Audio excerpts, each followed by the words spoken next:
بسم الله الرحمن الرحيم. يا أيها الناس اتقوا ربكم الذي خلقكم من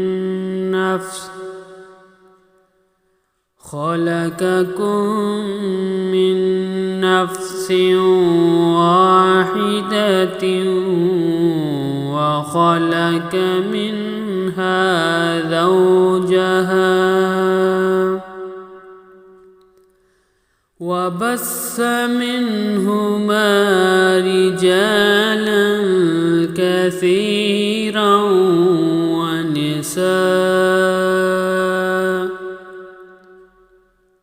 واتقوا الله الذي تساءلون